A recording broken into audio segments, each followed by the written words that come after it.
This is the Asia Trade. I'm Shery in Tokyo. I'm Haidi Stroud-Watts in Sydney, where the market has just opened. The top stories this hour. Asian stocks are set to follow Wall Street higher as President Trump moves to impose reciprocal tariffs on US trading partners, but not immediately. The dollar weakens while treasuries rebound.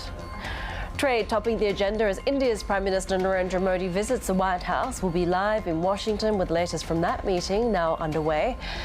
And Bloomberg learns that KKR is considering an investment in Nissan after talks on a merger with Honda are officially declared dead.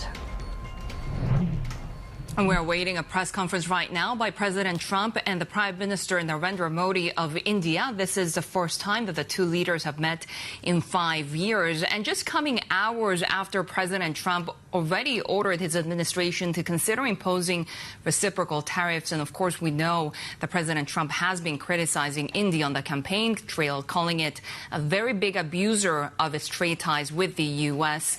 The U.S. has a more than $40 billion trade deficit with India. So we'll continue to watch these developments and bring you that live press conference as it happens, Haidi.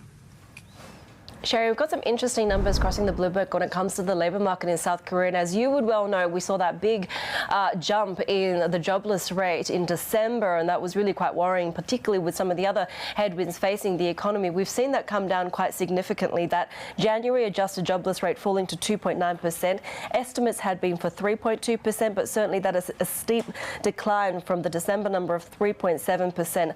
135,000 jobs added in January compared to a year earlier. We see labour force participation coming in at 63.4%. And when it comes to the participation for population over 15 years old, that increased 0.4% from a year ago as well. So that really came down from the December levels, which was the highest in over 3 years, with a big loss in contraction that we saw in the labour market there, with a number of factors, including that martial law row, the airline crash, ongoing political turmoil all at play. But that seems to be stabilising largely on account of government job support that we saw as well. So we need to watch, because it does seem like labour market demand in the private sector probably still remains weak in this picture, Shery.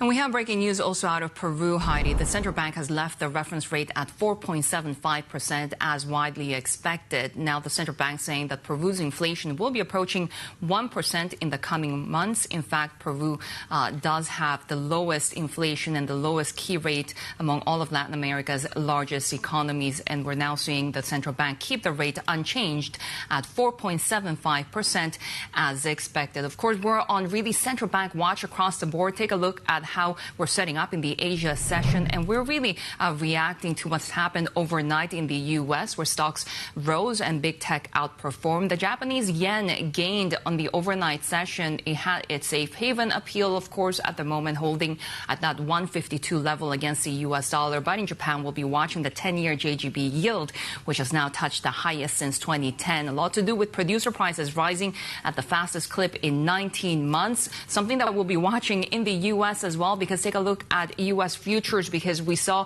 those gains in the stock markets, but treasuries also rallying and rebounding, with the 10-year yield falling towards that 450 level. January producer price data topping estimates on food, energy prices, but at the same time, some elements of that PPI data now suggesting that the Fed's preferred gauge of inflation, which comes out later in the month, will be more benign than what we saw in that hot CPI print, Haidi. And that storm cloud over that broader inflationary environment, Shery, obviously is what happens when it comes to tariffs from the Trump administration, right? And we have heard this encouragement for President Trump's move to consider reciprocal tariffs on trading partners, which then raises the prospect of a wider campaign against the global trading system. Take a listen. Reciprocal tariffs, those two words. Reciprocal makes tariffs really fair. There'd be no exemptions, right? It would be all auto imports? Any exemptions now, because you don't need to. And of course, when it comes to tariffs, this is also a key point when it comes to that relationship between India and the US. We see PM Modi there about to begin this press conference with President Trump. Let's take a listen. Minister, it is a pleasure to extend to you the same hospitality that you showed Melania and myself when we traveled to your beautiful country 5 years ago. It's hard to believe, so long ago. And It seemed like yesterday. It was beautiful. We opened the cricket stadium, 129,000 seats, I think the largest stadium in the world. And it was an incredible period of time. There is truly a special bond between the United States and India, the world's oldest democracy and the world's largest democracy. And I believe the world's largest country in terms of the numbers of people. And today the Prime Minister and I are announcing a framework to strengthen those ties even further economically. And the U.S.-India Compact for the 21st century is a historic initiative that will deepen every aspect of our partnership and our friendship. Starting this year, we'll be increasing military sales to India by many billions of dollars. We're also paving the way to ultimately provide India with the F-35 stealth fighters. In 2017, my administration revived and reinvigorated the Quad security partnership. And our meeting today, the Prime Minister and I reaffirmed that strong cooperation among the United States, India, Australia, and Japan. And it's crucial, really, to maintaining peace and prosperity, tranquility, even in the Indo-Pacific. In addition, the United States and India will be working together like never before to confront the threat of radical Islamic terrorism, a threat all over the world, actually. Today, I'm pleased to announce that my administration has approved the extradition of one of the plotters and one of the very evil people of the world, and having to do with the horrific 2008 Mumbai terrorist attack, to face justice in India. So he's going to be going back to India to face justice. As we deepen our defense partnership, we'll also strengthen our economic ties and bring greater fairness and reciprocity to our trading relationship. As a signal of good faith, Prime Minister Modi recently announced the reductions to India's unfair, very strong tariffs that limit U.S. access into the Indian market very strongly, and really it's a big problem, I must say. India imposes a 30 to 40 to 60 and even 70% tariff on so many of the goods, and in some cases far more than that. And as an example, a 70% tariff on U.S. cars going into India, which makes it pretty much impossible to sell those cars. Today, the U.S. Trade deficit with India is almost $100 billion, and Prime Minister Modi and I have agreed that we'll begin negotiations to address the long-running disparities that should have been taken care of over the last 4 years, but they didn't do that, in the U.S.-India trading relationship, with the goal of signing an agreement. And we want, we want a certain level playing field, which we really think we're entitled to, and he does also, in fairness. So we're going to work on that very hard, and we can make up the difference very easily with the deficit, with the sale of oil and gas, LNG, of which we have more than anybody in the world. The Prime Minister and I also reached an important agreement on energy that will restore the United States as a leading supplier of oil and gas to India. It will be hopefully their #1 supplier, and the groundbreaking development for U.S. nuclear industry. India is also reforming its laws to welcome U.S. nuclear technology, which is at the highest level, into the Indian market. This will bring safe, clean, and affordable electricity to millions of Indians and tens of billions of dollars to the U.S. civilian nuclear industry in India. And under the framework we are announcing today, the United States and India are also joining forces to ensure that artificial intelligence and other advanced technologies are developed by two of the most advanced nations, intellectually and otherwise technologically. Anywhere in the world, there's nobody very much closer. We have an incredible relationship there, and this is where it seems to be heading. And artificial intelligence, a very complex subject, but it seems to be where people want to be and they want to go, and we're leading right now by a lot, but other people will try to catch us. I don't know if they're going to be able to. We're going to make it available. We're going to make tremendous amounts of electricity available. We're going to let the people that are buying the electricity make their own electric plants, electric generation plants. And we've never done this in our country, but we're going to get it done very quickly. Lee Zeldin and his group are going to get the approvals in very rapid form. And we're calling it a national emergency, and that's exactly what it is. So we're going to remain at the top of the AI, or artificial intelligence, I think, for a long time to come. And we're going to be working very closely with India and other countries on that. But right now, we're the leader by quite a bit. Finally, we agreed to work together to help build one of the greatest trade routes in all of history. It will run from India to Israel to Italy and onward to the United States, connecting our partners by ports, railways, and undersea cables, many, many undersea cables. It's a big development. It's a lot of money going to be spent, and we've already spent some, but we're going to be spending a lot more in order to stay advanced and stay the leader. I'm pleased to report that with today's announcements, the friendship between the United States and India is the strongest I believe it's ever been. I think our relationship is the best it's ever been between two leaders of the two countries, and it's an honor to say that. I'd like to now invite the Prime Minister to say a few words, and then we'll take some questions, and we appreciate you all being here. Thank you very much. Thank you very much.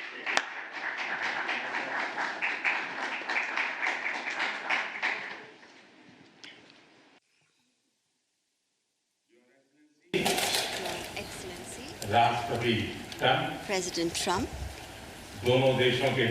delegates of both countries, friends from the media, Namaskar. I would like to, first of all, express my heartfelt gratitude to my dear friend, President Trump, for the grand welcome and hospitality accorded to me. President Trump's leadership has been instrumental in nurturing India-US ties and making them vibrant. I could feel today the same enthusiasm, the same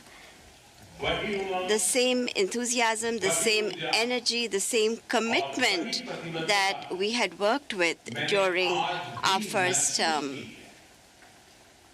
Our discussions today highlighted our pride in our accomplishments during his first term, the deep mutual trust that we share, and also the resolve to attain new goals. We also agreed that the partnership and cooperation between India and the US can shape a better world. Friends, the people of America are aware of President Trump's motto, "Make America Great Again," or MAGA. The people of America are well aware of it. The people of India, too, are focusing on both heritage and development as they move forward at a fast pace and with a firm resolve to ensure a developed India by 2047. If I were to say this, borrowing an expression from America, our vision for a developed India is to make India great again, or MEGA. When America and India work together, that is, when it's MAGA plus MEGA, it becomes MEGA, a mega partnership for prosperity. And it is this mega spirit that gives new scale and scope to our objectives. Friends, today we have also set ourselves the target of more than doubling our bilateral trade to attain $500 billion by 2030. Our teams will work on concluding very soon a mutually beneficial trade agreement in order to ensure India's energy security. We will focus on trade in oil and gas. Investment in energy infrastructure will also increase. In the area of nuclear energy, we also discussed increasing cooperation on small modular reactors. Friends, America plays an important role in India's defense preparedness. As strategic and trusted partners, we are moving forward actively towards joint development, joint production, and transfer of technology. In the times to come as well, new technologies and equipment will enhance our capacities. We have decided to launch the Autonomous Systems Industry Alliance, and a defense cooperation framework for the next decade will be prepared. Defense interoperability, logistics, repair, and maintenance will also be its key components. Friends, the 21st century is a technology-driven century. Close cooperation in the area of technology between countries that believe in democratic values can give new direction, strength, and opportunities to the entire humanity. India and the US will jointly work in areas of artificial intelligence, semiconductors, quantum, biotechnology, and several other technologies. Today, we also agreed on trust, which stands for transforming relationships utilizing strategic technology. Under this, our focus will be on establishing strong supply chains for critical minerals, advanced materials, and pharmaceuticals.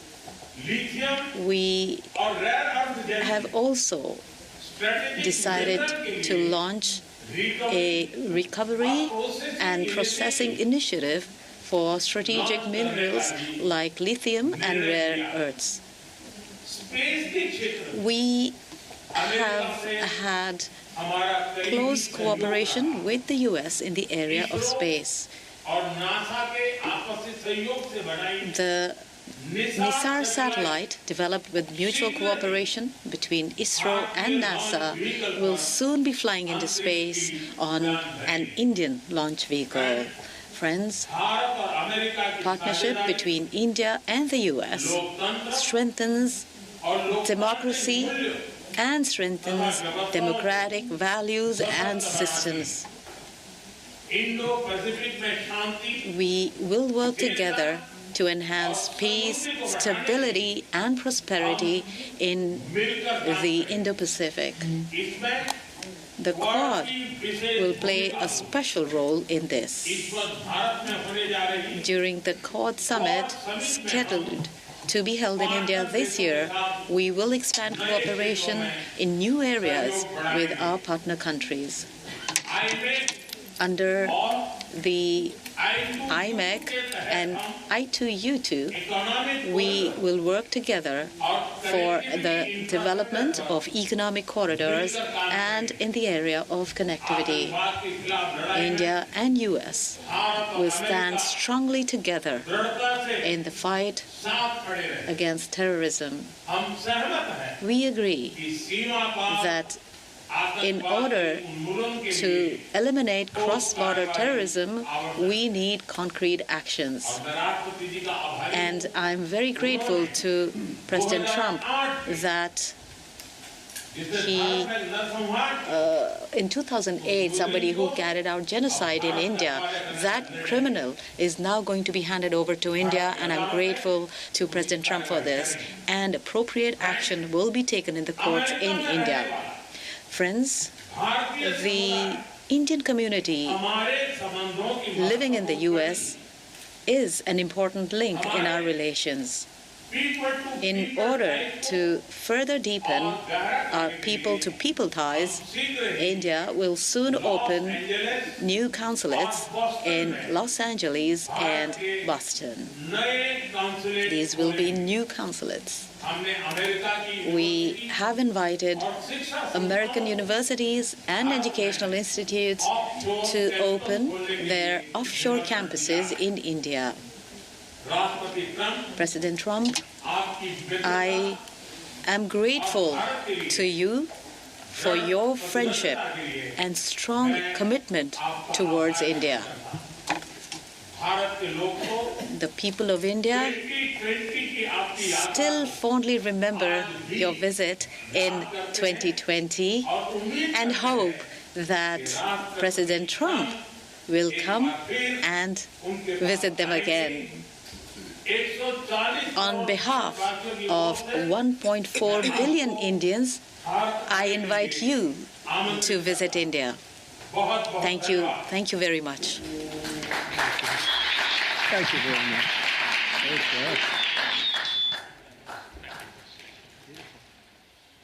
Okay, thank you very much. That was excellent. We'll do a few questions, please. Please, go ahead. Please, go ahead.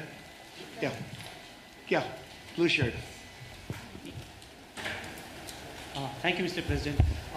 People in India will naturally welcome your decision to extradite Thabu Rana to India back home. In that context, I would like to ask you a question about, in the last few years, we have seen several groups in the U.S. raising anti-India voice, calling about separation terrorism activities in India. Do you think that should continue here in the U.S. as well? You're going to have to go louder. Mr. President, people in India would be welcoming your decision to extradite Thabu Rana to... I can't understand a word you said. It's the accent. It's a little bit tough for me to hit.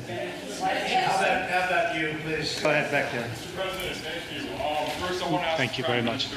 a question. You and the President, you both spoke about combating ISIS. You both sounded very excited about this partnership upcoming. And I was curious, how much more confident are you with President Trump leading this country that there will be peace through strength and you will have a successful partnership with the United States versus with Biden's incompetence and weakness over the last 4 years?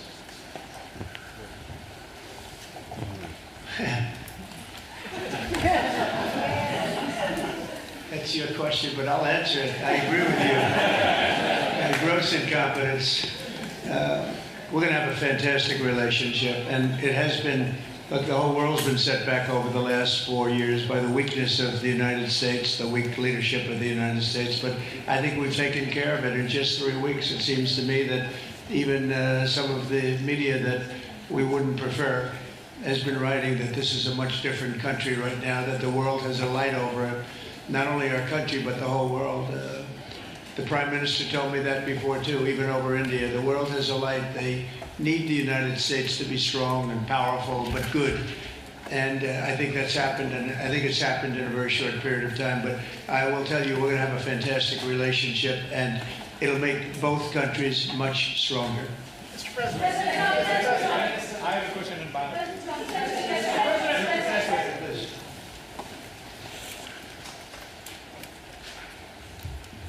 Okay, Geeta Mohan from India Today, sir. I'll just take my colleague Lalit Jha's question forward because you can understand. Okay, fine.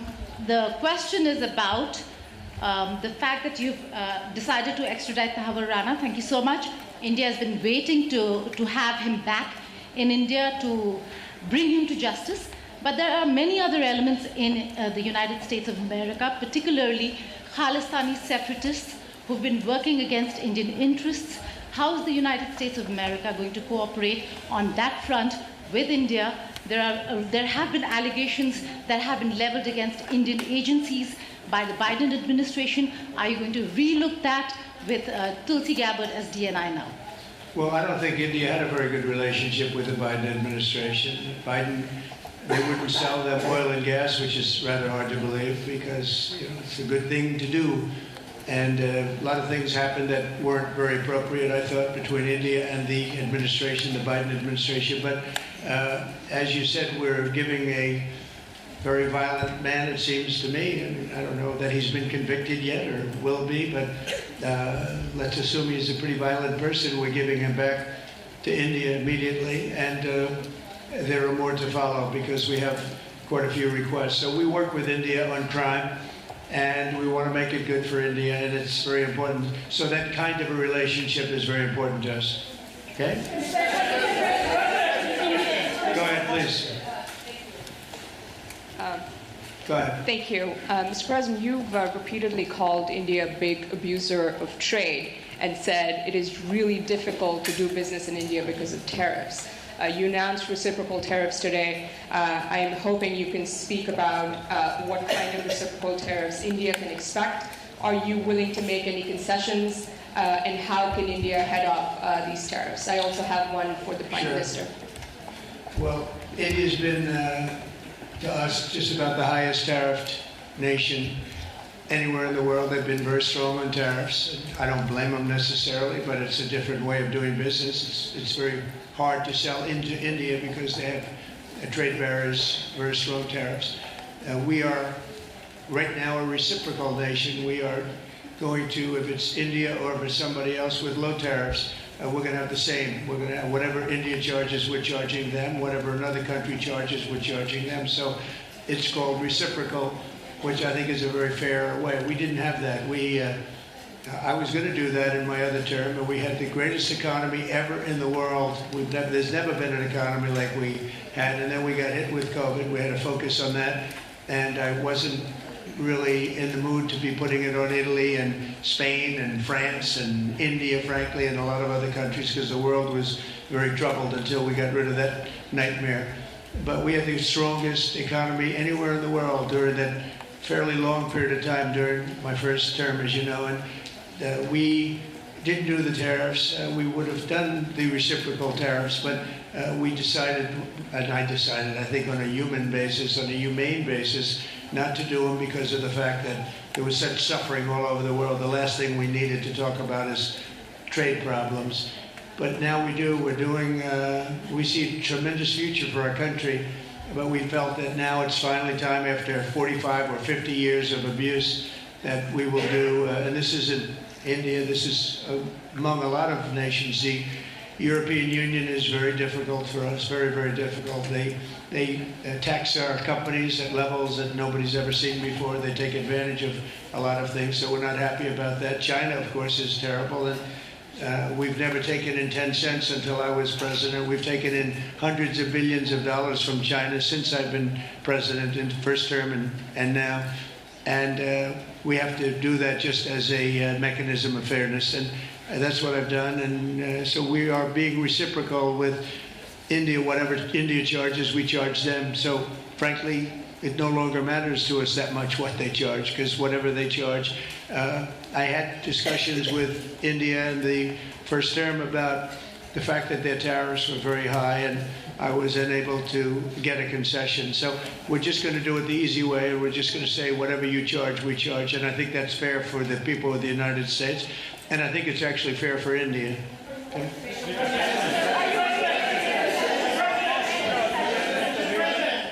Please. Ask to the Prime Minister. A question for the Prime Minister, please. Ask to the Prime Minister, please. Yes. Sorry. Yoshita Singh with Press Trust of India. Thank you, Mr. President. Prime Minister, the US is giving a lot of push to curb illegal immigration, and India has been cooperating on this issue. How does India see this issue in the larger context? Thank you. This is a question that is about India only, but even globally you can talk about this issue. And we are of the opinion that anybody who enters another country illegally, they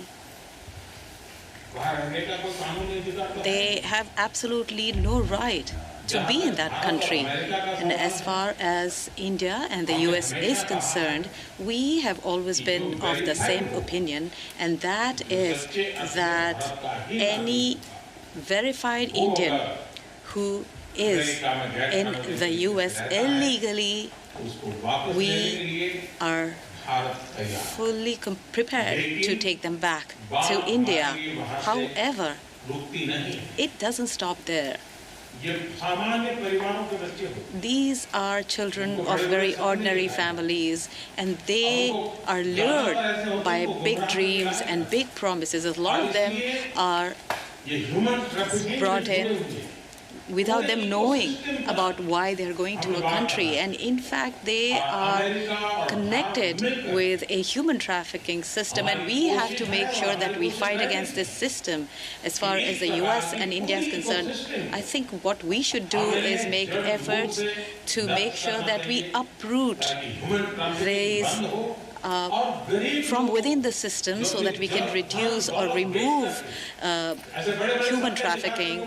And basically, the young, vulnerable, poor people of India are fooled into coming over as illegal immigrants. And our bigger fight actually is against this ecosystem or this system that encourages such gangs to thrive. And I can tell you that India will completely support. Thank you, Mr. President. The question for the Prime Minister Modi first, if I may. I wanted to ask you, did you discuss any possible business deals with Elon Musk during your meetings today, Mr. Prime Minister? And Mr. President, I wanted to ask you, today you spoke about hoping to have three-way talks with President Xi and President Putin.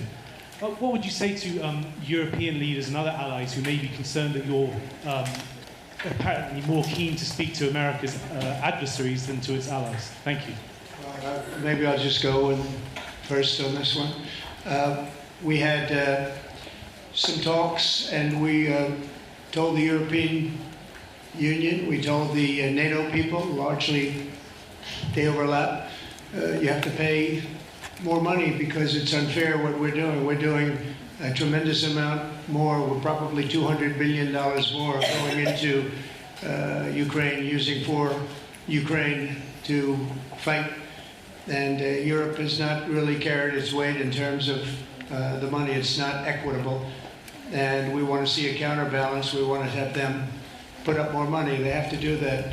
At the same time, we had a very good conversation with President Putin yesterday, and we also had a very good conversation. I did in both cases, with President Zelensky. And I think we're going to be able to do something. I think we're going to be able to make a deal. And I hope so, because it's a horrible war. It's a very terrible, bloody war with 1.5 million soldiers at least already dead on the battlefield, lying all over the fields like nobody's ever seen anything like it, certainly since the Second World War. And so I think we're going to be able to do something. We're working with President Zelensky and with President Putin. And my impression is that I know that President Zelensky wants to make a deal. And I also feel that I know that President Putin wants to make a deal. I wanted to know that before I began any detailed discussions. But the meeting and the conversation, also the meeting with Steve Witkoff in Moscow, was a very successful one. And my phone call with him was a very successful one. Please. You asked a question regarding Elon Musk. I have known him for a very long time. I was not even a prime minister at the time when I first met him. I was chief minister. And today he came to meet me along with all his family, with his children. And so we had a nice discussion. As far as EVs are concerned, the word EV has a copyright, and that is one person who has a copyright to the word EV, and that is Trump.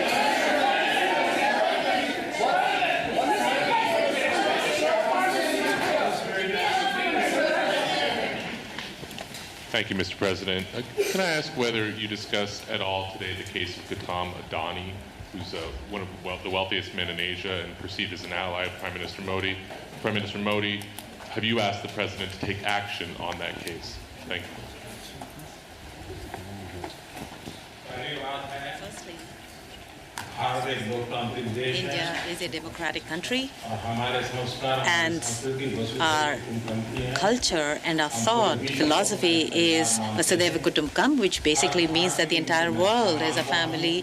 Every Indian is my own family member, and when it comes to such personal matters, leaders of two countries will not get together on the topic and discuss anything on an individual matter. Please. Yeah, please. Sir, go ahead, please. Yes. Thank you, Mr. President. Thank you, Mr. Prime Minister. I have a question for you as well. But, Mr. President, you have suggested, with regards to the Russia-Ukraine war, you've suggested several things that Ukraine should give up. The idea of NATO membership, territory that was seized back in 2014 by Russia. What should Russia give up? Russia has gotten themselves into something that I think they wish they didn't. If I were president, it would not have happened. Absolutely would not have happened. And it didn't happen for 4 years. If you look at what has taken place under President Bush, they lost a lot. Under President Obama, they lost Crimea. Under Biden, it looks like they could lose the whole thing. Under Trump, they lost nothing. Ukraine lost nothing. They didn't give up anything.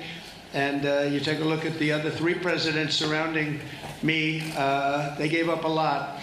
I think that when you look at Ukraine and when you look at the mess that they're in, it's got to be ended and it's got to be stopped. Now, Russia's taken over a pretty big chunk of territory, and they also have said from day one, long before President Putin, they've said they cannot have Ukraine be in NATO. They said that very strongly. I actually think that that was the thing that caused the start of the war, and Biden said it, and Zelensky said it, and I think that was one of the reasons, one of the starts of the war. But from long before Putin, they said you cannot have Ukraine going in any way into NATO. And I start from that standpoint. I think everybody knew that. Now, if a better deal can be negotiated, if they're able to make a deal where they can do that, that's fine with me. I really don't care. I want that bloodshed to stop. I don't want to see, we have an ocean between us and the site we're talking about, the site of death. We're calling it the fields of death. We have a big ocean in between us. This is more important for Europe. We shouldn't be in. They have to equalize, and they're going to have to do it fast, but they have to equalize. But as far as the negotiation, it's too early to say what's going to happen. Maybe Russia will give up a lot, maybe they won't, and it's all dependent on what is going to happen. The negotiation really hasn't started. But I will say, as far as NATO is concerned, from many years before President Putin, I will tell you that I've heard that Russia would never accept that. And I think Ukraine knew that, because Ukraine wasn't in and never requested to be in until more recently. So that's the way it is, and I think that's the way it's going to have to be. Go ahead, please, with the time. Mr. President, yes, go ahead. This is Saurabh Shukla from News Mobile. Mr. President, you spoke about Prime Minister Modi as a tough negotiator. Who was a tougher negotiator today, and who has a better negotiating tactic when it comes to tariffs? Oh, he's a much tougher negotiator than me, and he's a much better negotiator than me. There's not even a contest. Okay?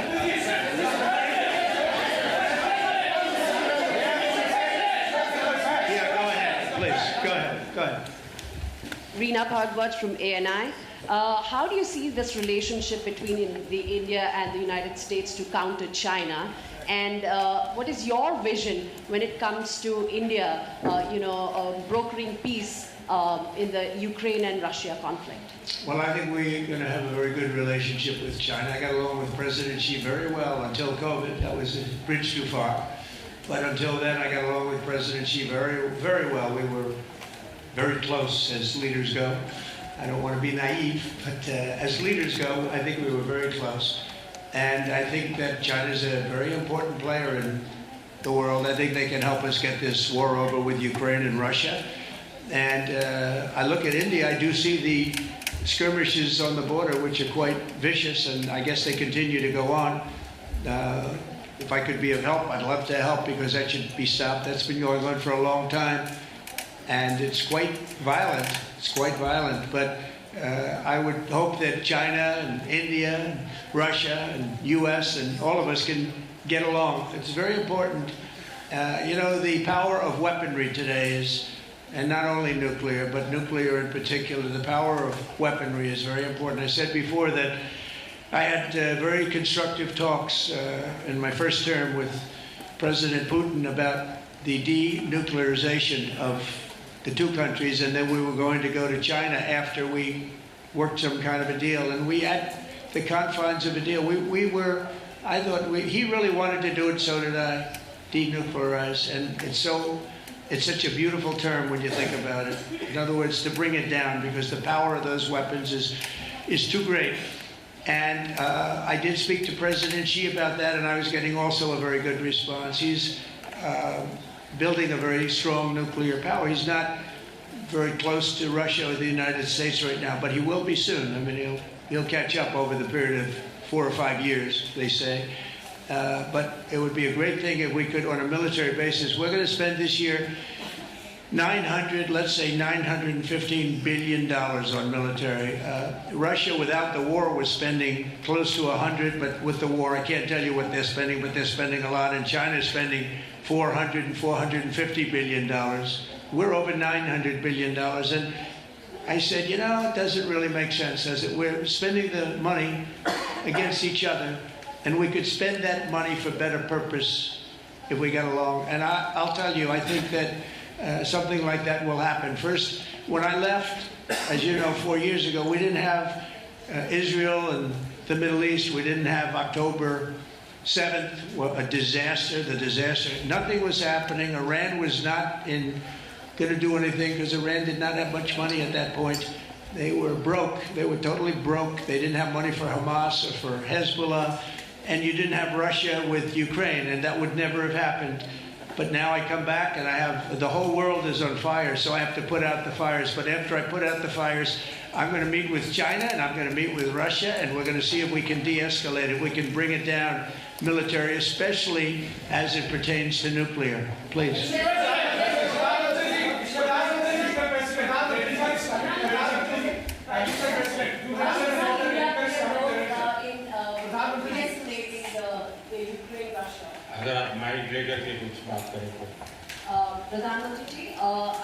Prime Minister, how do you see India's role?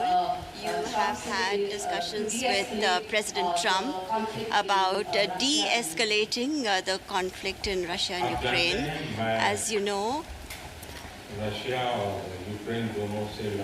I have been in constant contact with both Russia and Ukraine. I have also visited both countries, and many people are mistaken and they feel that India is neutral. I would like to clarify, India is not neutral. We have taken a side, and we have taken the side of peace. And it is based on this principle of ours that in the presence of President Putin, I clearly said in front of the media that this is not the era of war. And even today, it is my conviction that solutions cannot be found on the battlefield. Ultimately, you have to come to the negotiating table. And India has constantly made efforts that there are talks that take place where both parties are present. It is only then that we will find a solution. The efforts being made by President Trump, I support them, I welcome them, and I would like that President Trump is successful as soon as possible so that the world is on the path to peace once again. Everybody, thank you very much. Thank you very much. And I very much appreciate the Prime Minister visiting our great country, and I do really appreciate it. We have so much in common, and all we want to do is have peace, and we want to have strength, and we want to have lots of different things together, but the relationship with India and with the Prime Minister has never been better. Thank you very much. Keep your seats, keep your seat, keep your seat. Right, we've just been listening to that press conference between President Trump and Prime Minister Narendra Modi of India, talking about everything from trade, tariffs, as well as regional security. Of course, we heard about the reciprocal tariffs. President Trump saying that they're fair for the U.S. and for India as well. They discussed, of course, China, Russia, the war in Ukraine as well. Now, India will be buying more F-35 stealth fighter jets as one of those concessions that we heard from Prime Minister Modi to the United States. Let's bring in Richard Rossow. He is the Senior Advisor and Chair on India and Emerging Asia Economics at the Center for Strategic and International Studies. Great to have you with us, and thank you so much for hanging around. Of course, this press conference came in very late. We were expecting it to be about an hour earlier. It was also pretty long. What was your takeaway? Well, I think you don't often see Prime Minister Modi actually taking such press conferences in his home country. So I think Indian journalists having this opportunity to talk about some of the issues back home, linking it, of course, to what's happening in the United States, such as the case against one of India's largest conglomerates, Gautam Adani, as well as some of the issues of illegal immigration. So I was maybe a little bit surprised at the fact that they were touching on issues from back in the homeland. But you know, it is good to see the two leaders having a warm relationship. We're waiting for the joint statement to see what all was agreed to. But a lot on the table, trade issues in particular, is what's hinted by the two leaders.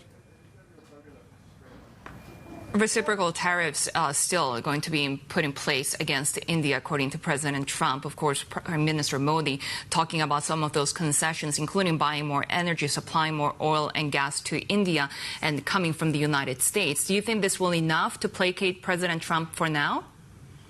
I don't think so. Something tells me that you're still going to see India targeted. India did, in its budget that was just announced a couple of weeks ago, reduce some of the tariff lines that the United States had brought up before. And we're expecting that, of course, there will be additional concessions made. And it's not just about tariffs. There's actually a whole range of other tools that India's used to actually block American exports, or I should say, you know, imports from any part of the world. That includes like price controls and local manufacturing mandates. So even if I think India puts a sufficient number of those on the table, they still have some of the most restrictive trade policies in the world. So something tells me that it may take a little bit of the edge off the spear. I still think India is going to get hit by this reciprocal tariff program writ large. The reciprocal tariffs on all nations is an interesting change in approach, right, from the US's, you know, most favored nation strategy of years prior. Do you think, in a sense, that gives nations that are willing to band together for more of a coordinated pushback, more of a chance to be able to meaningfully, you know, push against these tariffs? It's hard to say. I don't know that anybody's quite figured out the most effective way to negotiate directly with President Trump. As we see so far, a lot of countries, Japan, Mexico, Canada, they want to make sure that they maintain lines of trade and investment open with the United States. Many of the same countries are also important security partners, so they don't want to risk imbalance and some kind of additional overreach by the United States. So I think as of right now, they're approaching it very sensitively. I don't suspect anytime soon you're going to see a ganging up.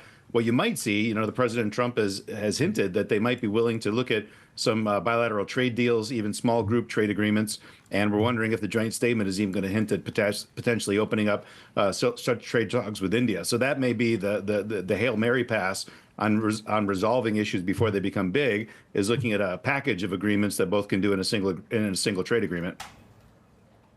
How much is the geostrategic competition with Beijing, which of course has emerged as a really big thing for India over the last few years, how much does that feature, do you think, in the willingness of India and the US to cooperate at this point? Heavily. India still has a stated position of strategic autonomy. They don't want to be part of coalitions per se on military security, but that really doesn't apply to China, where you see a continued deepening U.S.-India military security partnership. On the commercial front, that's where I think you're going to see a bit of a back and forth, a whipsaw. I think with President Biden, we had major programs in the United States, the CHIPS Act on semiconductors, the Inflation Reduction Act on solar. And yet at the same time, they were directly supporting outbound investment to India in those sectors, because we realize, we need to make sure that we're not just making this stuff ourselves, but helping our partners also become self-sufficient in manufacturing, particularly in strategic industries. Hard to imagine President Trump promoting outbound investment the same way that President Biden did. That was part of the package on competition with Beijing. That might get reduced a little bit during these next 4 years. Of course, still, though, India's allegiance continues to be questioned, especially given that it's a really big buyer of Russian oil and weaponry. How will this feature in future conversations? Because we keep doing more and more advanced things between our military cooperation that goes beyond just simply weapons sales, I don't think you saw in the Biden administration or the Trump administration last time, and I don't think you will this time, over-concerned. Yeah, I mean, India right now is providing a vital economic lifeline to Russia by buying oil and military supplies, but you don't see that level of strategic convergence on a primary threat. They don't work together on military interoperability in the field like they do with the United States. You don't have intelligence sharing, things like that. So I think so far we're able to put that in one camp and say, okay, India, we know you've got a long relationship. You're reliant on Russian equipment. And you need spares. But the new stuff that India is doing, not just on buying, but military interoperability, is primarily partnering with the United States. So as long as we have progress on the good stuff, I think it'll outweigh the bad. How do you expect this summit to be received back home when Prime Minister Narendra Modi returns to India? Well, I don't think India is going to give too much. I think they'll give enough to appease the president at this point and make sure that it's a very warm and welcome summit. I think India looks back at the last Trump administration with very fondly. They remember how much they embraced each other at major summits and such, even if we did have kind of a medium intensity trade war during that fight. So I suspect that back home, as long as you don't have plane loads of shackled Indians that are being sent back, or some of those visuals that we saw in recent weeks, as long as that gets blunted a little bit, I think back home they're more likely to look at the summit as pretty successful. Richard, really great to have you with us, Richard Rossow, and appreciate you sticking around through that entire press conference as well. Senior Advisor and Chair in India and Emerging Asia Economics at the Centre for Strategic and International Studies. We do have more ahead on the Asia trade. This is Bloomberg.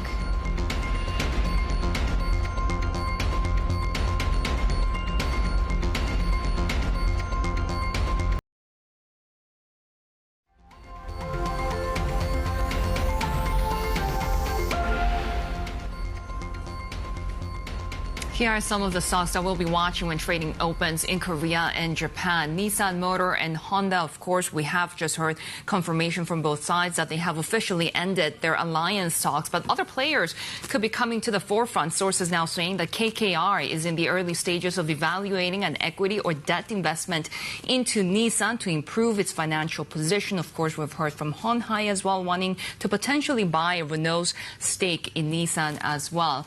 We'll be watching Nippon Steel as well. President Trump has said that he doesn't necessarily want the company to make a deal with U.S. Steel in order to buy it. But we have heard from TV Tokyo that Nippon Steel plans to maintain those plans to buy U.S. Steel. Haidi. Take a look, Shery, as we've been watching the sort of geopolitical developments with Modi and Trump. This is what Asian markets have been doing at this Friday morning open. Pretty solid start when it comes to the ASX 200. In fact, just inching to an even higher record high there, 0.8% higher. We're seeing quite a bit of strong leadership when it comes to trading in utilities, in some of the consumer names, as well as mining and financial stocks. In fact, every sector trading here in Australia this morning in the green. We're seeing Nikko futures largely unchanged at the moment. S&P futures looking pretty muted, but some of these trade concerns have really kind of been dialed back despite President Trump moving to impose these reciprocal tariffs as soon as April. This is Bloomberg.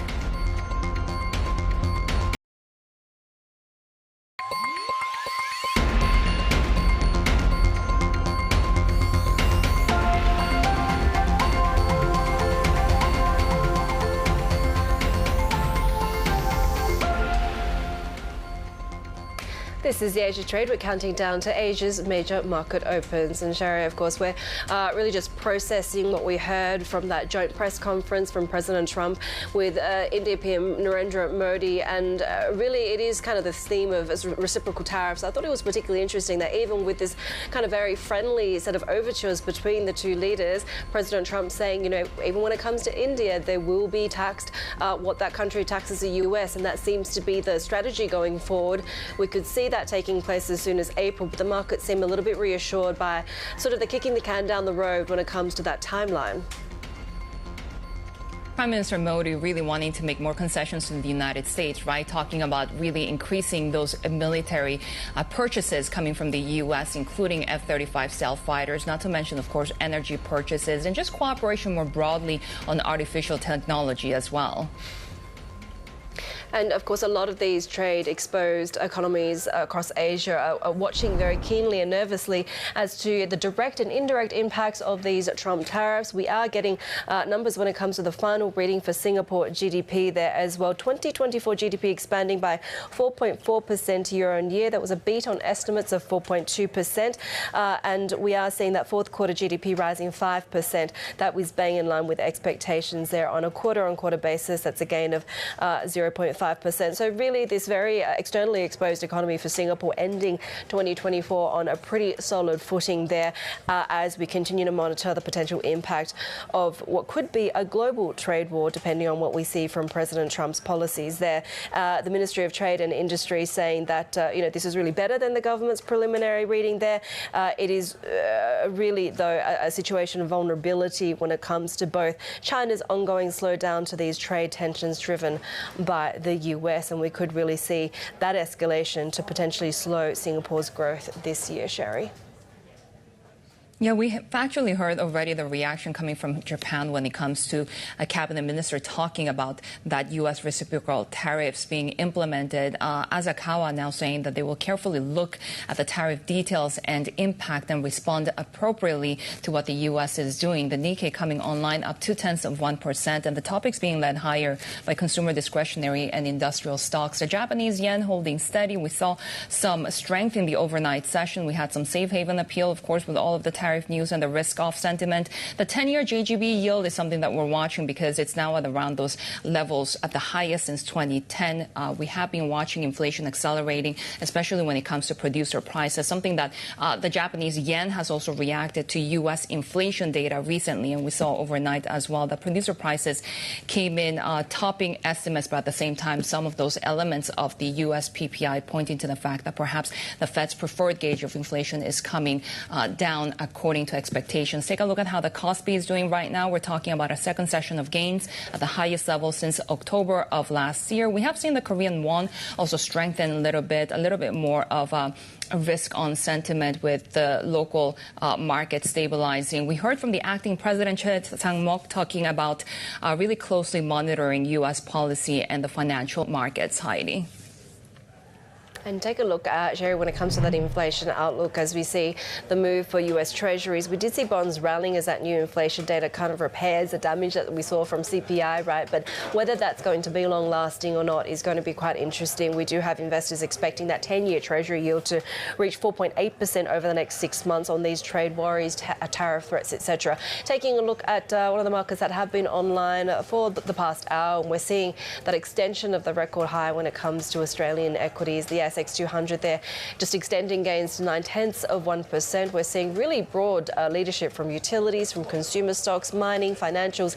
In fact, every sector trading pretty much in the green this morning. The Aussie dollar is holding pretty steady at 63.15 at the moment, and we are seeing Australian bonds advancing along with the US peers. Treasury futures there declining, and we do also have that sale of 2031 Australian bonds today to look ahead to as well, Shery. And looking ahead also to the India market opens, we actually saw the MSCI India index falling to the lowest level since early June ahead of the Trump-Modi summit.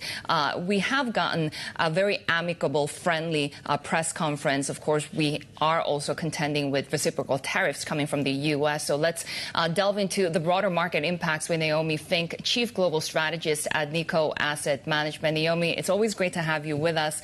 Now that we have these reciprocal tariffs that could come as early as April, how are we expecting economies in Asia, markets in Asia to digest this? Well, I mean, the implication of tariffs, especially given the retaliation, is likely to prove, number one, of course, negative for exports, but then also inflationary for the U.S. as well as in Asia. I think that it's unlikely to really prove a final solution. I think it's unlikely to really prove something conclusive for the United States to base growth on. And so it's possible that we're still within the negotiation, within the game, and then there's some expectation for further concessions from Asian governments. It's also a guessing game at this point, isn't it? Because if the U.S. is talking about reciprocal tariffs and they're saying they're going to not only calculate tariffs, but also non-tariff barriers, like how do you even quantify lax IP protections or regulatory hurdles in those economies? We're talking about, what, more than 200 countries that the U.S. has to impose these reciprocal tariffs on. How big is the uncertainty here across Asia as we try to gauge how high those tariff threats could be for these individual economies? Well, I think what we also have to consider is whether the U.S. is making rational choices or not. I mean, if we examine this whole situation in a game theoretical framework, we get different solutions if we have a game where we know the payoffs and that where each player does not know the payoffs. And there's some perhaps disconnect between the two players' concepts of what the payoffs are. So if we have, in that case, there is the possibility of a miscalculation. And for example, if we take a look at Japan and the fact that Japan is the largest FDI investor in the United States, and the fact that it has an ever-growing digital deficit with the U.S. despite its overall trade surplus, if these things are not taken into account, even if you do act strategically, it's possible that you might make a mistake. And I think that's the risk here. That's the thing. I'm not sure if the Trump administration of President Trump understands the nuances within, say, a trade deficit. If you're talking about digital trade, for example, as you pointed out to, they're talking about reciprocal tariffs when it comes to also considering those non-tariff barriers like currency exchange, for example. The Japanese yen is so weak against the U.S. dollar, but that's also to do with the U.S. dollar strength and rate differentials at this point. So when it comes to trying to hedge what the Trump administration could do, and there are so many infinite possibilities, are there any sectors or regions that you could just invest without too much concern? Well, so I think what countries really probably can do, especially in Asia, a whole region of countries with trade surpluses, is really start focusing on how you can buffer the damage to external trade. So if you have external demand that you can fortify, do it. And I think Japan is a country that has gradually been emerging from deflation and strengthening that domestic demand.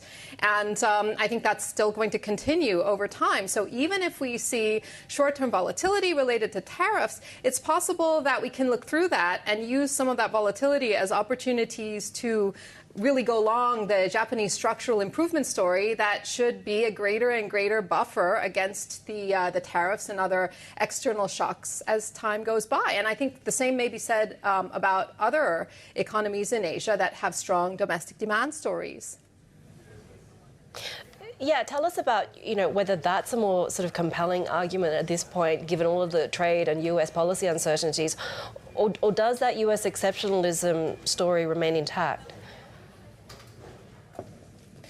Well, I suppose we could look at the U.S. and look at the returns that have been realized to date, especially in stock markets. And those returns have been exceptional. So has GDP growth. And if we take a look at employment in the United States, then it's still relatively strong, even though it might have slowed a little bit. But if we take a look at some of the other factors, there was a study that came out that looked at 37 different factors. And yes, the economy is strong and jobs are strong, but people are not they're not feeling very good. Sentiment is not positive. Now, if sentiment isn't positive when you are having near 3% growth, when you are having near full employment, then what's going to happen in the down cycle? Inevitably, cycles are not dead. And if that's the case, then if we take a look at other countries that really are kind of shunted to the side right now, given the size of the U.S. and the dynamism, if we do have a cycle, we probably can't put all of our eggs in one basket. So even if it seems like it's not very exciting investing in a slower growth economy that is subject to near-term volatility, it's probably worthwhile maintaining that diversification. And yes, I don't say dump the U.S. I think the U.S. has a very good story right now, but I still do stand by the value of portfolio diversification and where you can get it and where you can diversify away from the U.S. just to be able to be buffered when we do have the downturn, I would say do it. So where in Asia do you think you can find markets or sectors or companies where you can get that edge right now? Well, I mean, I would say once again, Japan is one place where we are fortifying domestic consumption, and the longer we have out of deflation and in recovery, in reflation, then the greater the buffer is most likely going to be. And there's a lot of investment to be done still in Japan. Their wages are rising. Consumption is not searingly hot, but it's improving little by little. So I think it's probably a good story for the longer term, and it might provide some protection when we do have some weakness, whenever we do have some weakness in the U.S. Naomi, always great to have you with us. Naomi Fink, Chief Global Strategist at Nikko Asset Management.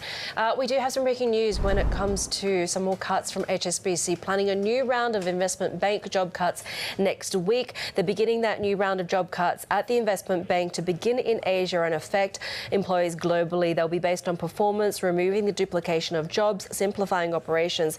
Staff will be let go over several weeks and months, and they expect to complete that restructuring by June. We're expecting to get more clarity on the scale of these cuts when HSBC reports full-year results on February 19th. So this is really an indication of how CEO Georges Eldery is continuing his overhaul of the European lender. As we've seen, of course, a number of efforts already underway. We're also hearing that some cuts are already underway as well when it comes to the markets division.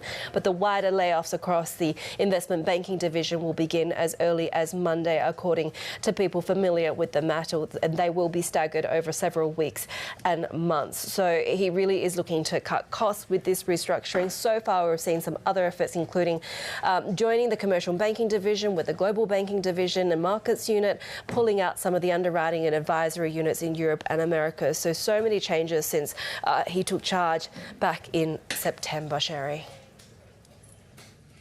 Haidi, let's delve a little bit deeper into President Trump's meeting with the Indian Prime Minister Narendra Modi. The president saying that they've agreed to begin talks on a trade relationship just hours after he moved to put reciprocal tariffs on all U.S. trading partners.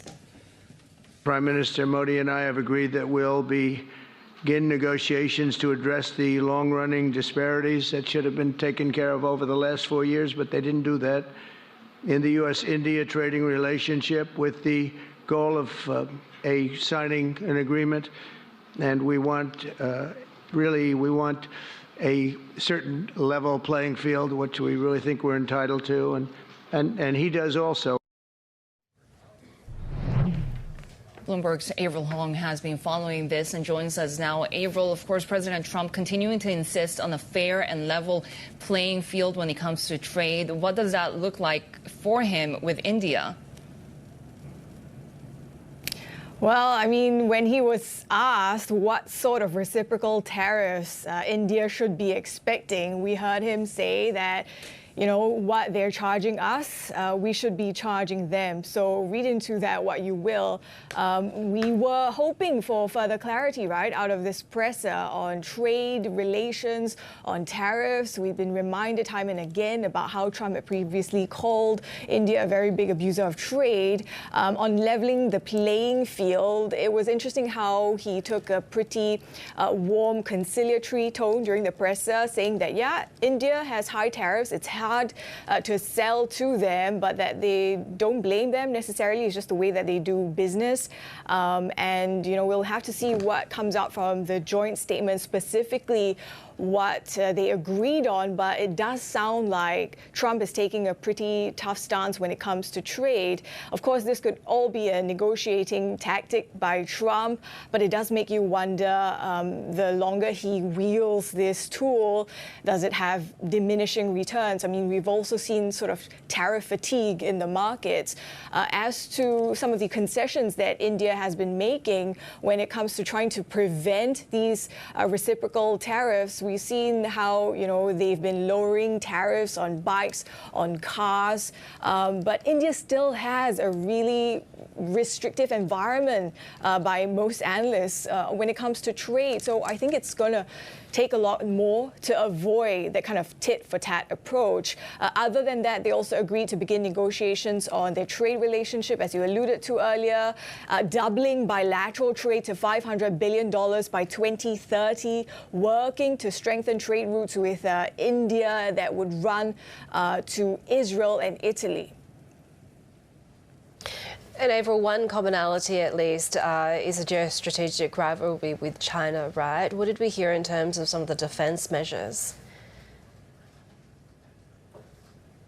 Yeah, I think what was also interesting was how the U.S. suggested that it was going to increase its military sales to India. So this paves the way for, you know, F-35s. But as you know, India does have very close, deep defense ties with Russia. So anything in that direction is going to face a lot of hurdles.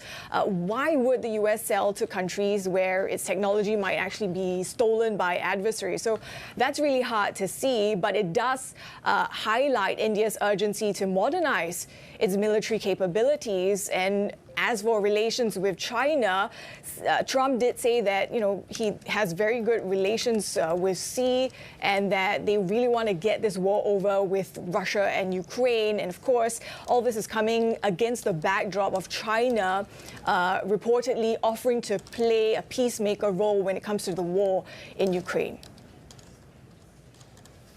Bloomberg's Avril Hong there. And take a look at some of the big moves in the Japanese trading session right now. Sony surging after raising their profit and revenue outlook. They had sustained gains in the gaming section, music sales as well. They have been spending big on content. The PlayStation 5 console sales also remaining pretty resilient. So we're seeing Sony shares at 1 point topping 10% gains. Take a look at Rakuten as well. We're expecting the results after the Tokyo close today. They're expected to report more than 50 billion yen in operating income for 2024, according to reports from Nikkei. And this would really be the first profit since 2019. Already we have seen shares of Rakuten rise, given that they raised their full-year net income forecast. So we'll be watching for that stock during the session today. This is Bloomberg.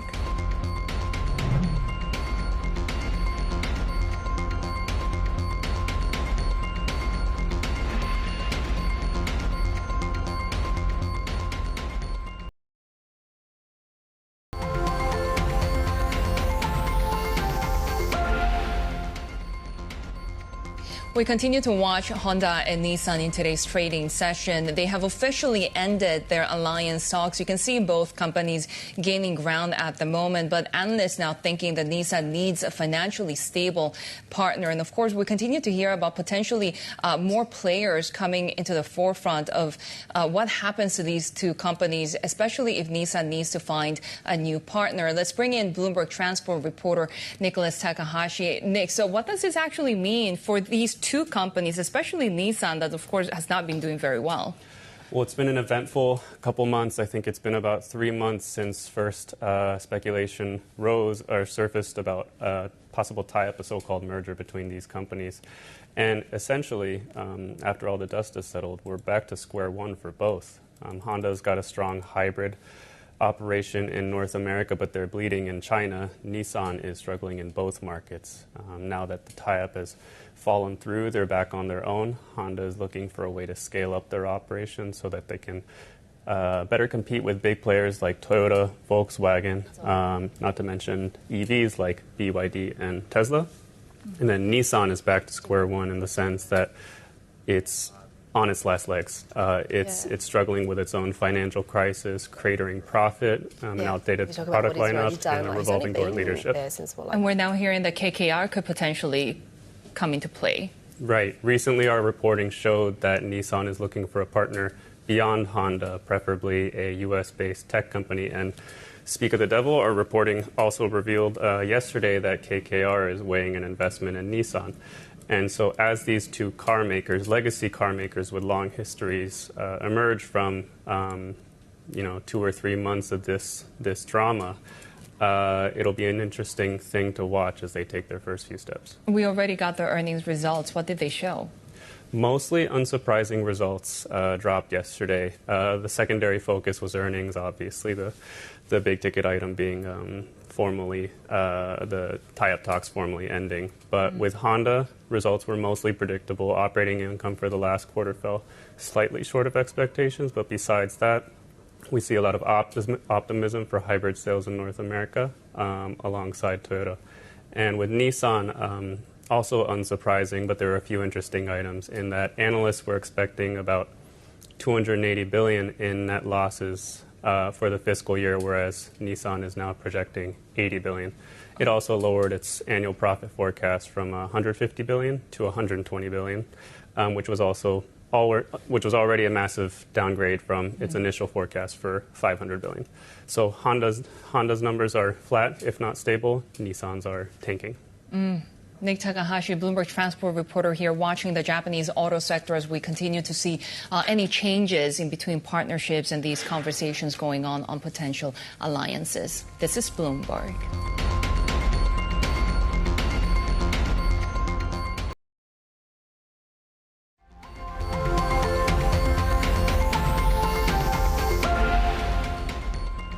Well, HSBC, as we mentioned earlier, said to be planning a fresh round of job cuts at its investment bank next week. Sources say the cuts will start in Asia, but will have global impact. Our Bloomberg Finance correspondent Harry Brumpton joins us now with the details. And so another round of restructuring that we see now.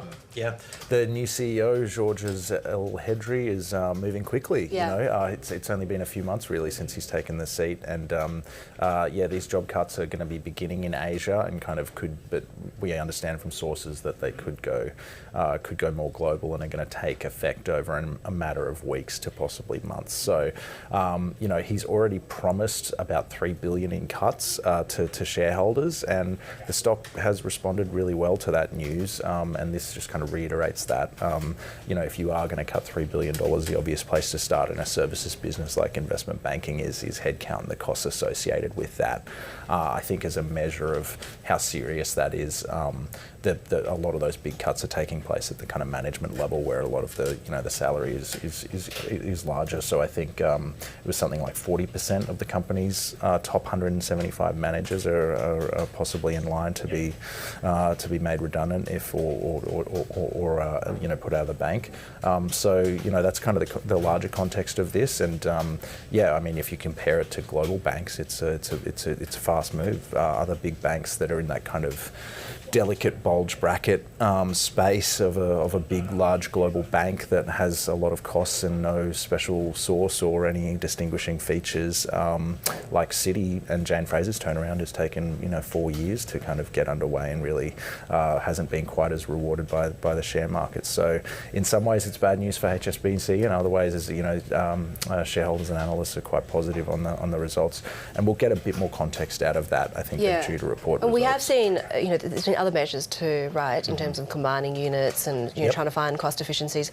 Disposals? Are we seeing asset disposals? Yeah. In fact, Bloomberg reported just a few weeks ago that they were looking at getting out of the consumer banking business here in Australia. So that's about half their business here in Australia. They're in the top 10 of mortgage writers here in Australia. So it's a pretty big business, and they have, quite a high net worth demographic as well. So it could be appealing for some of the bigger banks here in Australia. And that's just a long line of stuff they've been looking at across Asia to try and right-size the business a bit more. Our Bloomberg Finance correspondent Harry Brumpton there with the latest. More changes afoot at HSBC as we're reporting another round of job cuts to come affecting that investment banking division, and really focused initially on Asia. More ahead on the Asia trade. This is Bloomberg.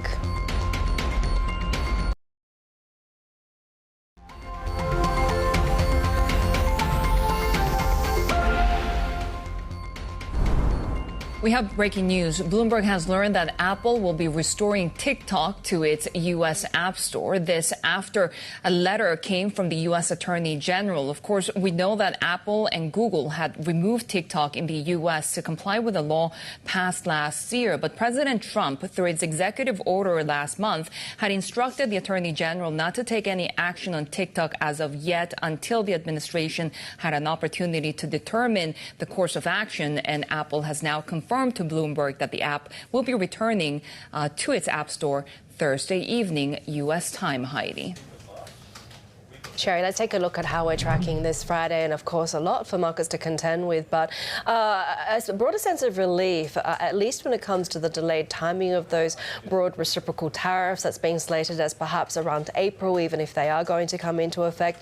And so far, broadly, we're seeing kind of some gains across the region. Not so much when it comes to Japan at the moment, though. We are seeing some downside when it comes to Nikko 225 of by over 1/4% at this point. But here in Australia, we are seeing off the session highs, but still extending the record highs of this week, with really green seeing across pretty much all sectors and groups at the moment. The Kospi also just staying in positive territory, about 0.1% there. We're watching defence stocks in particular. They've been slipping in the early part of the session after President Trump floated the idea of a three-way meeting with the leaders of Russia and China to talk about defence spending.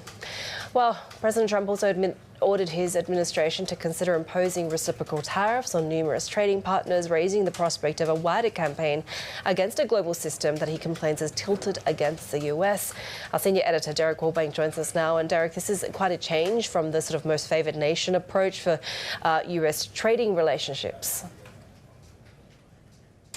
Yeah, it is a little bit of a change, and it would put the U.S. into a different trade mindset than it has been before. Donald Trump would tell you that's exactly the point.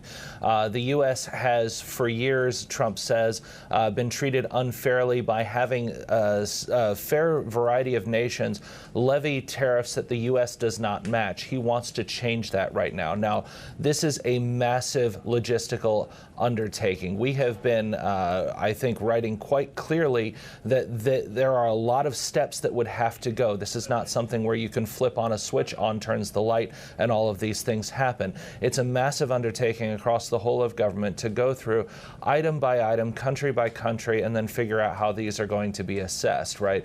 One way that you could do it is you could try and figure out a formula that goes item by item across the entire importable tariffs ledgers. That is, of course, a huge undertaking.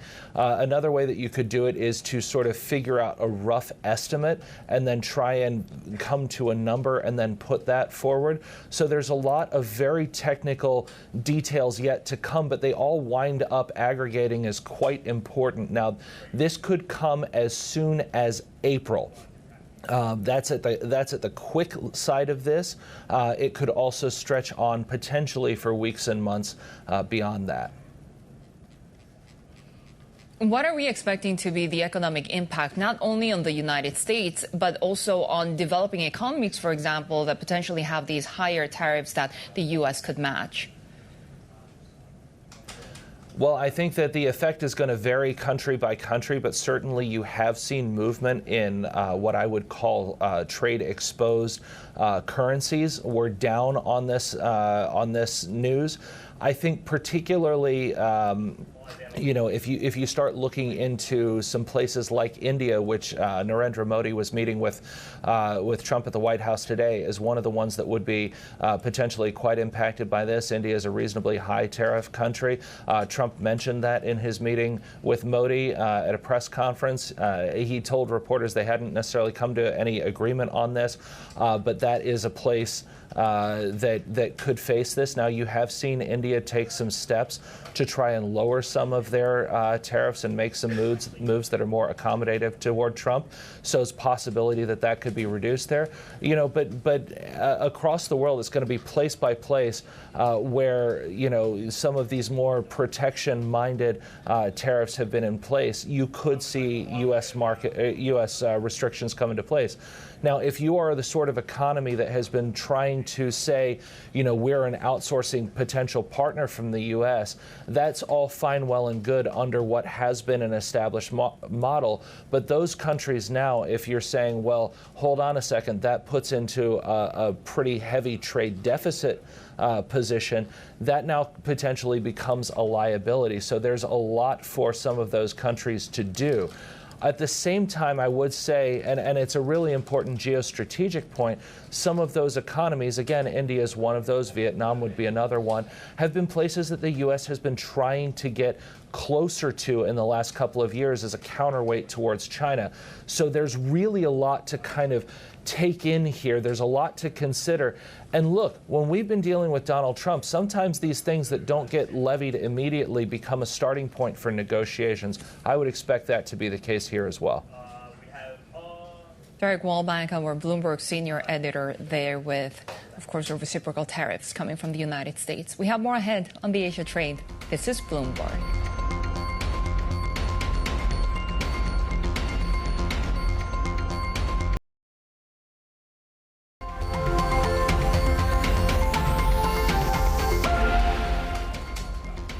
Alibaba's chairman says Apple's iPhones will use its AI technology that confirms reports that the e-commerce pioneer has scored a coveted role in helping power the US company's leading product in China.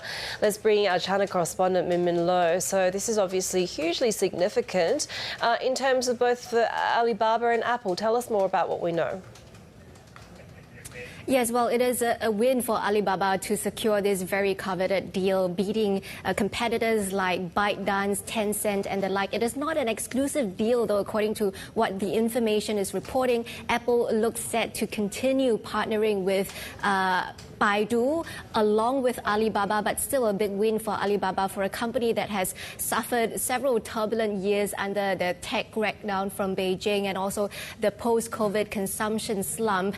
And for Apple, it is also a very good progress going forward because they have not been able to roll out the full suite of their AI features, given that Chinese regulators require them to work with locally accredited firms. And we have seen how their sales have been losing out to competitors like Huawei, and Chinese consumers are actually very open and interested in getting access to these AI features, with more than half of consumers saying that the staggered rollout of Apple Intelligence had a significant or moderate impact on them deciding not to upgrade their iPhones this cycle. So this is a partnership that will be a win-win for both Alibaba and Apple. And already we have seen over the last few days, Alibaba's shares up about 7% since the news was first broken by the information. And we've got this confirmation now officially from the company as well. And what are the implications coming from tariffs given Apple's exposure to China? Well, there is a lot of concern on that front, given that China is a very big market for Apple and also a major manufacturing hub for Apple as well. And if you look at Apple's sales in China, its revenue over the last quarter during the holiday season was down about 11%, again, struggling to compete in that intense competitive environment, the likes of Huawei, a major player there as well. And if you look at its shares, I mean, look at that screen there. Apple lagging behind the rest of the Mag 7. I believe it's the second worst performer in the Mag 7. So far, you look at China's shares. China's share in its 2024 fiscal revenue is about 17%, so also far below what we're seeing from Europe and the Americas. So the hope is that with the rollout of its full AI suite, if we can see this steady growth in iPhone sales, that would bolster the investment thesis for Apple. Though some analysts are downplaying the risk of tariffs, we still don't know if companies like Apple will be able to get exemptions, how long these tariffs will be put in place. But so far, Apple has already been under scrutiny from the Chinese regulators, who are mulling a probe into Apple's policies and its fees that it charges in the App Store for local developers. Yeah, Mimi Lo, our Bloomberg China correspondent, and just as Mimi mentioned, Apple facing those significant challenges in China, and of course we mentioned tariffs, their geopolitical tensions, not to mention anti-American sentiment as well. Bloomberg Opinion columnist Catherine Thorbeck joins me here with the latest on her opinion piece. And Catherine, you argue that Alibaba's AI will not be enough for Apple in China. Why? Right. So good morning, Shery. So just to be clear, I do think that this is a good and much needed win for Apple to finally bring its Apple Intelligence features to the China market. But at the same time, the way I sort of look at this is that it's sort of just one good play in a new game of 4D chess that Apple's sort of involved in. As my colleague mentioned, there's rising domestic competition with brands like Huawei. It's also sort of unwillingly caught in the throes of all these geopolitical headwinds. And so Apple has to navigate all of these new sort of terrains in China. And at the same time, we've seen users outside of China have been a little bit underwhelmed by Apple Intelligence and its rollout. So I almost think it was sort of a blessing in disguise that it was forced to take it slow in China, forced to take bringing the AI iPhone a little bit slower in China. And I do think it's, a very good thing that it's finally doing this. But at the same time, Apple faces so many challenges in the China market right now. Yeah, so what does Tim Cook have to do in this, second biggest market for them? Right. So I think Tim Cook right now has to be as shrewd as a serpent and as innocent as a dove, as they say.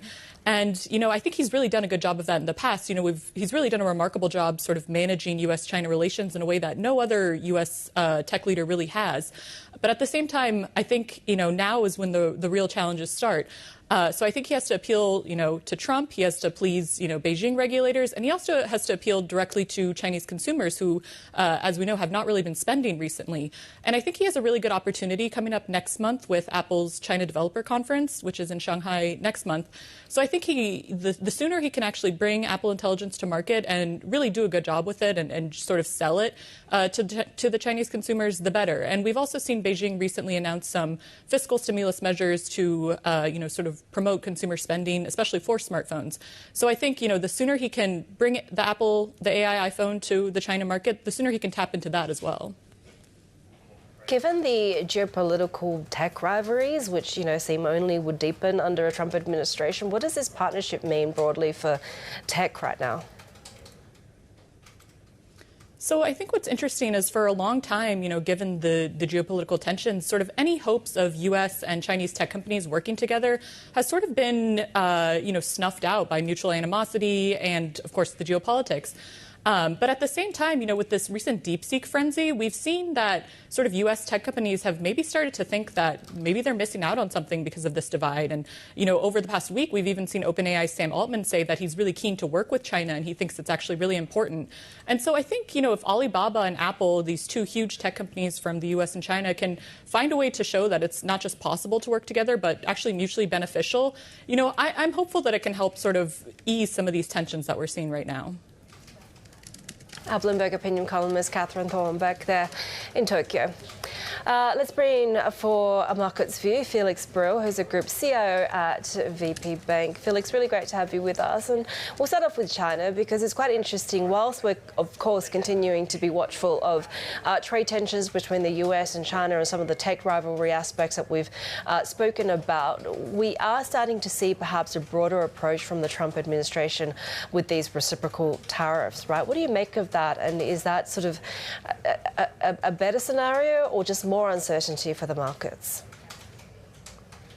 I mean, it's the next round we see now, and taking it at face value, it would be huge, right? But I think markets see it more of a, like the next step in a bargaining game. Probably not like taking it really at face value. There will be exceptions, there will be postponements, and in the end, it's about making a deal. And so markets take it so far well, and I think that's an important message. Do you think that, after such a period of strong outperformance by US assets, that now there's sort of a better, more protected, perhaps idiosyncratic growth stories in Asia that we should be paying more attention to?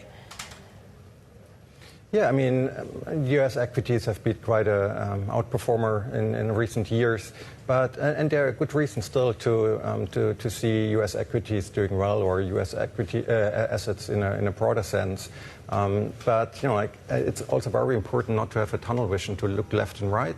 If you look at the tariffs, there might be unintended consequences, side effects, and actually we've seen already this year that there's more than US equities out there, Asian equities, Chinese equities, tech doing very well, but also in Europe.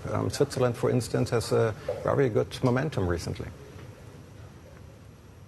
Yeah, so what are your calls right now, conviction calls when it comes to some of those opportunities in the broader markets that's not all focused in the U.S.? Actually, on the U.S., we are still bullish in the short term. We see, of course, as many others as well, a lot of uncertainties ahead and potential downside risks. But what we see at the same time is that, corporate earnings are doing well. They're strong. We see a lot of positive sentiment within the U.S. U.S. businesses signaling a lot of optimism, and that is a good, basis for the U.S. equities, and we particularly like the mid-cap segment because valuations are not as stretched as in the big tech companies. Beyond that, I think also it's interesting to look at U.S. high yield with a short duration because that would manage a bit of a downside risk currently we see, and that is inflation and an increase in yields. Yeah, we have seen the dollar also strengthening after President Trump took office, but now kind of at a 2-month low again. We have seen a lot of gyrations, obviously, in the currency market, given all of these uncertainties and risks. But I do wonder if a lot of the long dollar positions there have been unwound now that President Trump is imposing all of these different risks to the markets and a potential also U.S. economic slowdown and consumption taking a hit. Well, there are various aspects to that. I would say, starting or getting into the year, everyone was believing the same thing. The consensus was really very strong. The dollar has to strengthen further.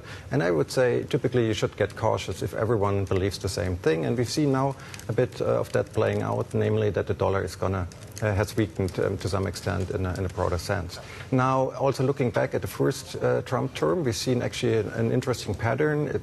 The dollar strengthened ahead of the election and after the election in 2016, even into the start of 2017. But then the dollar weakened quite a bit. And I would say a lot of the policies and ideas of the Trump administration, being it with regard to immigration or especially on tariffs, could potentially lead to inflation. And we all know that in the long run, currencies with a high inflation, they suffer, they deteriorate.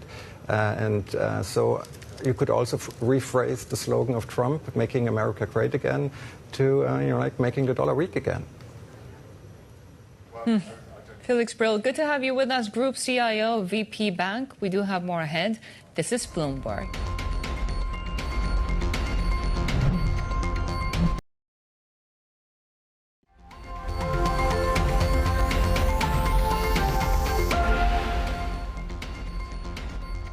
And while the popularity of Japanese animated films and TV has skyrocketed over the past decade, concerns remain over exploitation of workers. Even in a country known for a culture of overwork, anime is notorious for grueling hours and harsh conditions. Animators and voice actors tell us changes are long overdue. Dragon Ball. I'm fired up. Sailor Moon. I, Sailor Moon, will punish you! franchises in a genre once considered a niche obsession are now among staples on major streaming platforms and drawing fans to theaters worldwide. Japan's anime industry has doubled in size the past decade, making over $20 billion in annual sales. But the industry's success has come at a price.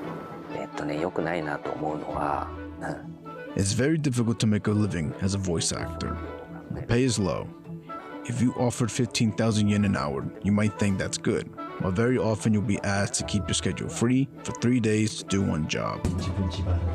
Naoshi says voice actors often have to wait half a year or more to get paid because it takes time for cash to trickle down to them. Sometimes, he says, they don't get paid at all. For animators, those in their early 20s typically earn less than $13,000 a year, compared with more than $22,000 for peers in other industries living in Tokyo. That's also less than half of what U.S. entry-level animators usually earn. I think there are many talented Japanese animators. In order for them to be able to work for a long time and to be able to further develop their skills, they need to be paid the minimum wage to make ends meet. Many animators are working for an annual income of around 1 million yen. The more diligent and careful they are in their work, the more likely they are to give up because they can't make a living. The UN Human Rights Council last year called out Japan's anime industry for its poor treatment of workers. They cited, among other things, excessively long working hours, low pay, and unfair subcontracting relationships. The Japan Research Institute expects a labor shortage among animators to worsen in the years ahead, with their numbers falling to fewer than 5,700 people by 2030. Authorities have now put in place new measures and stepped up monitoring in the industry to protect workers. The hope is that this and a shrinking workforce will usher in much-needed change. Shery, Bloomberg, Tokyo. And Haidi, more broadly, of course, we've been focusing on the global workforce as well, with these DEI initiatives, for example, in the United States being pulled back, not to mention work-from-home initiatives as well. The latest that we heard was from Jamie Dimon saying that JP Morgan will be really scaling back those diversity initiatives, that he sees them as a waste of money, at least some of them, although at the same time sort of reiterating his commitment to working with Black, Hispanic, and LGBTQ communities. But when it came to DEI relating spending choices, this is what he had to say.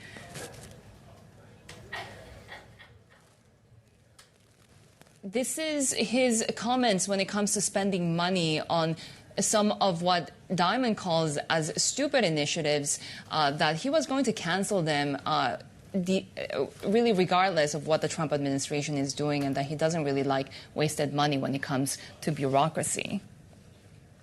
And Shery, of course, it's not just across finance, right? We've seen these measures very swiftly being rolled back at places like Google, Meta, Target. And we're also hearing from Goldman Sachs ending its policy of only taking companies public in the US or Western Europe if they have at least 2 diverse board members, including 1 woman. So scrapping that diversity rule for IPOs, it's really just the latest in the DEI retreat. But I will say, on the other side of the spectrum, we are seeing some companies really kind of standing firm when it comes to their commitment to these DEI policies. And I'm talking, across the retail space, a lot like Costco.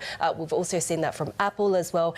And within sort of finance and consulting, McKinsey is pledging to prioritise diversity across its workforce. And despite these broader kind of shifts that we're seeing both from a government level and, across some of these other big banks and consulting firms, including Accenture and Goldman's, to roll back these diversity, equity and inclusion policies, Shery.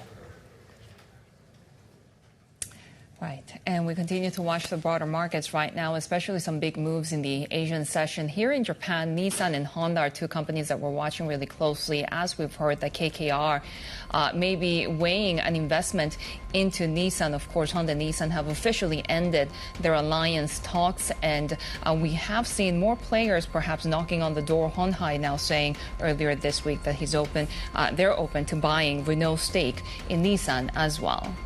That's it from the Asia trade. The China show is next. This is Bloomberg.